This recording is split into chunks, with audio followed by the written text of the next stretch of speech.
ವೀಕ್ಷಕರೇ, ಸುದ್ದಿ ಗುದ್ದು ಕಾರ್ಯಕ್ರಮಕ್ಕೆ ಸ್ವಾಗತ. ನಾನು ಆಲ್ಫಾ ಮಂಜಿ. ಕಮೆಂಟ್ ಮಾಡಿ, ಶೇರ್ ಮಾಡಿ, ಲೈಕ್ ಮಾಡಿ, ನೀವು ಸಬ್ಸ್ಕ್ರೈಬ್ ಆಗಿರಿ. ನಿಮಗೆಲ್ಲರೊಂದಿಗೂ ಸಬ್ಸ್ಕ್ರೈಬ್ ಮಾಡಿಸಿ. ಸದ್ಯದ ರಾಜಕೀಯ ವಾತಾವರಣದಲ್ಲಿ ಜನ ಬೇಸತ್ತಿದ್ದಾರೆ. ಬಿಜೆಪಿಯ ಭ್ರಷ್ಟಾಚಾರದ ಒಂದೊಂದು ಕಥೆಗಳು ಈಗ ಬಹಿರಂಗವಾಗುತ್ತಾ ಇದೆ. ಕಾಂಗ್ರೆಸ್ ನಾಯಕ ಜಯರಾಮ್ ರಮೇಶ್ ಅವರು ಪತ್ರಿಕಾಗೋಷ್ಠಿಯಲ್ಲಿ ಇಡಿ, ಐಟಿ, ಸಿಬಿಐಗಳನ್ನು ದುರುಪಯೋಗಿಸಿ ಖಾಸಗಿ ಕಂಪನಿಗಳಿಂದ ಚಂದ ವಸೂಲು ಮಾಡ್ತಾ ಇದೆ ಎಂದು ಆರೋಪಿಸಿದ್ದಾರೆ. ಅವರು ಹೇಳುವ ಪ್ರಕಾರ ದೇಶದ ಖಾಸಗಿ 30 ಕಂಪನಿಗಳಿಂದ 335 ಕೋಟಿ ರೂಪಾಯಿಗಳನ್ನು ಬಿಜೆಪಿ ಕಿತ್ತುಕೊಂಡಿದೆ. ಕಾಂಗ್ರೆಸ್ ಹೇಳುತ್ತಿರುವುದು ಬಿಜೆಪಿ ಕಂಪನಿಗಳನ್ನು ಬ್ಲಾಕ್ ಮೇಲ್ ಮಾಡ್ತಾ ಇದೆ. ಅದಕ್ಕೆ ಪೂರಕವೆಂಬಂತೆ ಈ 30 ಕಂಪನಿಗಳು 335 ಕೋಟಿ ರೂಪಾಯಿಯನ್ನು ನೀಡಿದ್ದು ಚುನಾವಣಾ ಆಯೋಗದ ವೆಬ್ಸೈಟ್ ಮೂಲಕ ಕಾಂಗ್ರೆಸ್ಗೂ ಗೊತ್ತಾಗಿದೆ, ದೇಶಕ್ಕೂ ಗೊತ್ತಾಗಿದೆ. ಹಾಗಿದ್ರೆ ಕೇಂದ್ರ ಸರ್ಕಾರ ಬ್ಲಾಕ್ ಮೇಲ್ ರಾಜಕೀಯವನ್ನ ಮಾಡ್ತಾ ಇದೆಯಾ? ಬೇಲಿಯೇ ಹೊಲಕ್ಕಿಳಿದು ಮೇದರೆ ಪ್ರಜೆಗಳು ಮತ್ತು ಪ್ರಜಾಪ್ರಭುತ್ವ ನಮ್ಮ ಹೆಮ್ಮೆಯ ಭಾರತದಲ್ಲಿ ಎಷ್ಟು ಕನಿಷ್ಠ ಮಟ್ಟಕ್ಕೆ ಇಳಿದಿದೆ ಎಂಬುದು ಜಗಜ್ಜಾಹೀರು ಆಗುತ್ತಾ ಇದೆ. ಮೋದಿಯವರು ಪ್ರಧಾನಿಯಾಗಿ ತನ್ನ 3ನೇ ಅವಧಿಯನ್ನು ಈ ಹಿಂದಿನ 2 ಅವಧಿಗಿಂತ ಭಿನ್ನವಾಗಿ ಮಾಡಲಿದ್ದೇನೆ ಎಂದು ಹೇಳುತ್ತಿರುವಾಗಲೇ ಬಿಜೆಪಿಯ ಒಂದೊಂದು ಭ್ರಷ್ಟಾಚಾರದ ಕಥೆಗಳು ಬಹಿರಂಗಗೊಳ್ಳುತ್ತಿರುವುದು ಮಾತ್ರ ಅಲ್ಲ, ಈ ಭ್ರಷ್ಟಾಚಾರದ ಗಬ್ಬುನಾಥ ವಿದೇಶಗಳಿಗೂ ಹರಡಿದೆ.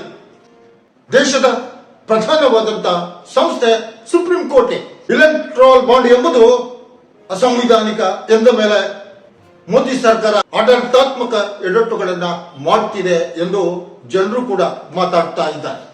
ಜೊತೆಗೆ ಹೇಗಾದ್ರೂ ಮಾಡಿ 400 ಸೀಟುಗಳನ್ನು, ಕನಿಷ್ಠ 370 ಸೀಟುಗಳನ್ನು ಗೆಲ್ಲಬೇಕೆಂದು ಬಿಜೆಪಿ ತರದ ನಾಟಕಗಳನ್ನು ಆಡ್ತಾ ಇದೆ ಎಂದು ಜನರೇ ಹೇಳ್ತಾ ಇದ್ದಾರೆ.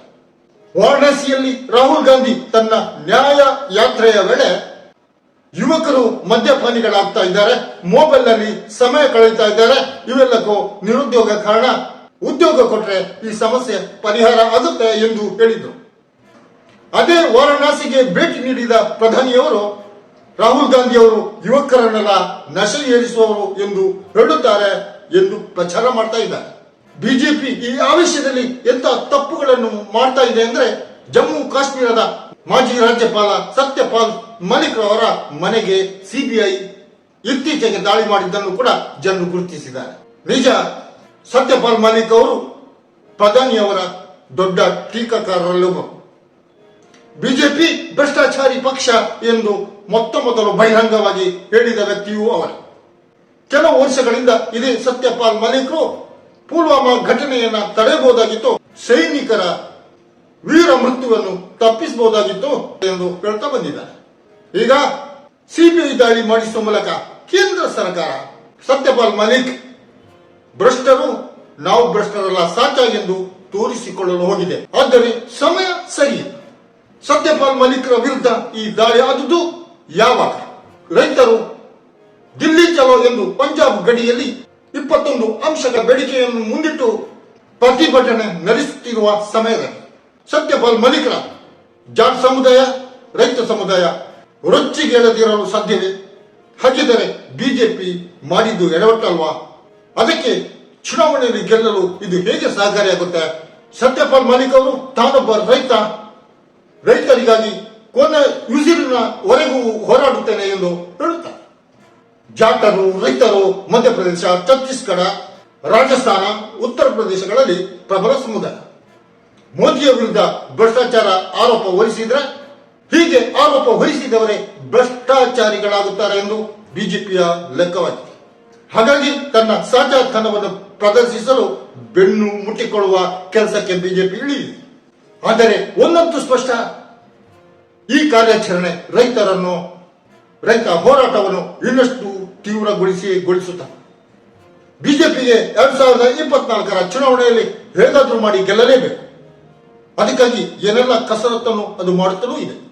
ಮಹಾರಾಷ್ಟ್ರದಲ್ಲಿ ಕಾಂಗ್ರೆಸ್ನ ಮಾಜಿ ಮುಖ್ಯಮಂತ್ರಿ ಅಶೋಕ್ ಚವಾಣ್ರನ್ನ ಬಿಜೆಪಿಗೆ ಕರೆತಂದು ರಾಜ್ಯಸಭೆಗೆ ಆಯ್ಕೆ ಮಾಡಿದ್ದೂ ಆಯಿತು. ಇದೆಲ್ಲ ಯಾಕೆ? ಈ ಸಲವು ಮಹಾರಾಷ್ಟ್ರದಲ್ಲಿ ಗರಿಷ್ಠ ಸೀಟುಗಳನ್ನು ಗೆಲ್ಲಬೇಕು ಎಂಬುದಕ್ಕಾಗಿದೆ.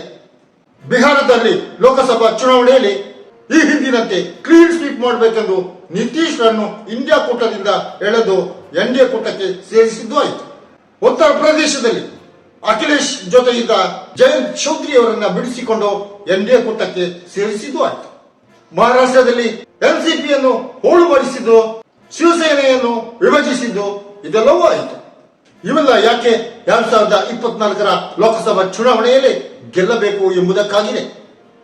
ಈ ಎಲ್ಲ ಕಾರ್ಯಾಚರಣೆಗಳಿಗೆ ನ್ಯಾಯವೋ ಅನ್ಯಾಯವೋ ಆದರೆ ಹಣ ಬೇಕು. ಎಲ್ಲಿಂದ ಬರುತ್ತೆ? ಅದನ್ನೇ ಚುನಾವಣಾ ಆಯೋಗದ ವೆಬ್ಸೈಟ್ ಹೇಳ್ತಾ ಇರುವ ಕಂಪನಿಗಳಿಂದ ಅಕ್ರಮವಾಗಿ ಬಿಜೆಪಿ ಹಣ ಪಡೆದಿದೆ ಎಂದು ಕಾಂಗ್ರೆಸ್ ಆರೋಪಿಸುತ್ತಿರುವುದು. ಏನೇ ಮಾಡಿದ್ರೂ ಕೂಡ ಈ ಸಲ 200 ಸೀಟುಗಳಿಗಿಂತ ಹೆಚ್ಚು ಬಿಜೆಪಿ ಗೆಲ್ಲುವುದಿಲ್ಲ ಎಂದು ಬಿಜೆಪಿಗೆ ಮನವರಿಕೆಯಾಗಿದೆ. ಹಾಗಾಗಿ ಈಗ ಮುಸ್ಲಿಮರೆಂದರೆ ಆಗದ ಬಿಜೆಪಿ ಮುಸ್ಲಿಮರನ್ನು ಕೂಡ ತೆಕ್ಕೆಗೆ ಎಳೆಯಲು ಪ್ರಯತ್ನಿಸುತ್ತಾ ಇದೆ. ಮಹಾರಾಷ್ಟ್ರದಲ್ಲಿ ಕಾಂಗ್ರೆಸ್ನ ಮುಸ್ಲಿಂ ಶಾಸಕರನ್ನು ಬಿಜೆಪಿ ತನ್ನ ಪಕ್ಷಕ್ಕೆ ಸೇರಿಸಿಕೊಂಡಿದೆ. ಗೆಲ್ಲುವುದಕ್ಕೆ ಯಾವ ಹಂತಕ್ಕೂ ಹೋಗಬಹುದು ಎನ್ನುವುದಕ್ಕೆ ಇದಕ್ಕಿಂತ ಬೇರೆ ಉದಾಹರಣೆ ಬೇಕೆ? ಇವರನ್ನೆಲ್ಲ ಸೇರಿಸಿಕೊಂಡು ಮುಸ್ಲಿಂ ಮತಗಳನ್ನ ತನ್ನತ್ತ ಸೆಳೆಯುವ ಪ್ರಯತ್ನ ಮಾಡಿದ್ದಾದರೂ ಏಕೆ? ಗೆಲ್ಲುವ ಭರವಸೆ ಕಳಕೊಂಡದ್ದರಿಂದಲವೇ, ಸೋಲುವ ಭೀತಿ ಕಾಡಿದ್ದರಿಂದಲ್ಲವೇ ಎಂದು ಜನರು ಇವತ್ತು ಕೇಳ್ತಾ ಇದ್ದಾರೆ.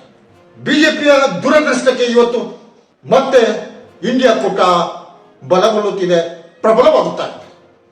ಮಹಾರಾಷ್ಟ್ರದಲ್ಲಿ ಎನ್ಸಿಪಿ, ಶಿವಸೇನೆ, ಕಾಂಗ್ರೆಸ್ ನಡುವಿನ ಸೀಟು ಹಂಚಿಕೆ ಬಹುತೇಕ ಮುಗಿದಿದೆ. ಉತ್ತರ ಪ್ರದೇಶದಲ್ಲಿ ಅಖಿಲೇಶ್ ಮತ್ತು ಕಾಂಗ್ರೆಸ್ನ ನಡುವೆ ಸೀಟು ಹಂಚಿಕೆಯು ಮುಗಿದಿದೆ.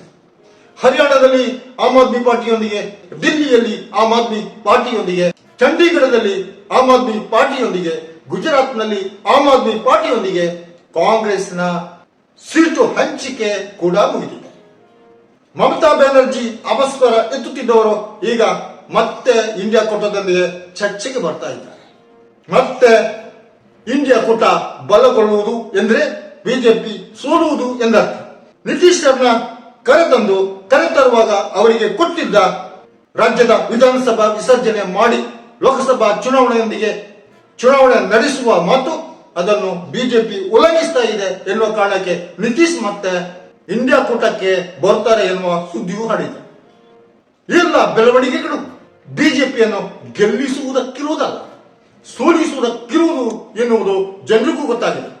ಜೊತೆಗೆ ಇಂಡಿಯಾ ಕೂಟ ಒಡೆಯಲಿ, ಒಟ್ಟಾಗದಿರಲಿ, ಪಕ್ಷಗಳು ಬೇರೆ ಬೇರೆ ಆಗಿರಲಿ, ಜನರಿಗೂ ಗೊತ್ತು ಅವರಿಗೆ ಅಧಿಕಾರ ಮುಖ್ಯ. ಹಾಗಾಗಿ ಬೆಲೆ ಏರಿಕೆ, ನಿರುದ್ಯೋಗದಿಂದ ಬಸವಳಿದ ಜನರು ಬಿಜೆಪಿಯನ್ನು ಅಧಿಕಾರದಲ್ಲಿ ಇರಲು ಬಯಸುತ್ತಾ ಇಲ್ಲ. ಈ ಎಲ್ಲ ಸಮೀಕರಣಗಳನ್ನ ನೋಡಿಕೊಂಡೇ ಇಂಡಿಯಾ ಕೂಟದಿಂದ ಹೊರ ಹೋದವರು ಮತ್ತೆ ಒಂದಾಗ್ತಾ ಇದ್ದಾರೆ. ಲೋಕಸಭಾ ಚುನಾವಣೆ ಹತ್ತಿರವಾಗುತ್ತಿದ್ದಂತೆ ಚಿತ್ರಣ ಬದಲಾಗ್ತಾ ಇದೆ. ರಾಜಕೀಯ ಪಡಸಾಲೆಯಲ್ಲಿ ಎನ್ಡಿಎ ಕೂಟ ಮತ್ತೆ ಅಧಿಕಾರಕ್ಕೆ ಬರುವುದಿಲ್ಲ ಎನ್ನುವ ವಿಚಾರಗಳು ಚರ್ಚೆ ಆಗ್ತಾ ಇವೆ.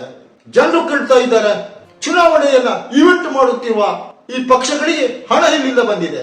ಮುಖ್ಯವಾಗಿ ಬಿಜೆಪಿಯ ಒಂದೊಂದು ಪ್ರಚಾರ ಸಭೆ ಕೂಡ ವೈಭವದಿಂದ ಕೂಡಿರುತ್ತದೆ ಎಂದು ಜನರು ಹೇಳ್ತಾ ಇದ್ದಾರೆ. ಹೌದು, ಖಾಸಗಿ ಕಂಪನಿಗಳನ್ನ ಬೆದರಿಸಿ ಅಥವಾ ಓಲೈಸಿ ಹಣವನ್ನ ಕ್ರೋಢೀಕರಿಸುತ್ತಿವೆ ರಾಜಕೀಯ ಪಕ್ಷಗಳು. ಬಿಜೆಪಿ ಇವತ್ತು 30 ಕಂಪನಿಗಳಿಂದ 335 ಕೋಟಿ ರೂಪಾಯಿಯನ್ನ ಪಡೆದು 2018ರ ಮುಂಚೆ ಈ ಕಂಪನಿಗಳು ಎಂದೂ ಬಿಜೆಪಿಗೆ ಹಣ ಕೊಡುತ್ತಿರಲಿಲ್ಲ ಎನ್ನುವುದು ಬಯಲಾಗಿದ್ದು, ಹಾಗಿದ್ದರೆ ಈ ಹಣದಿಂದ ಚುನಾವಣಾ ಹಬ್ಬ ಮಾಡಬೇಕು ಎಂದು ಜನರು ಮಾತಾಡ್ತಾ ಇದ್ದಾರೆ. ಅದಕ್ಕೆ ಪೂರಕವಾಗಿ ಚುನಾವಣಾ ಆಯೋಗದ ವೆಬ್ಸೈಟ್ ಅವರಿಗೆ ದಾಖಲೆಯನ್ನು ಒದಗಿಸ್ತಾ ಇದೆ.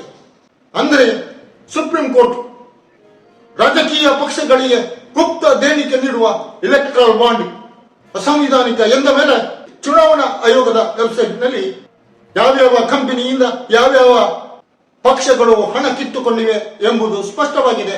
ಬಿಜೆಪಿ ಗರಿಷ್ಠ ಪಾಲುದಾರ ಎನ್ನುವುದು ಬಹಿರಂಗವಾಗಿದೆ.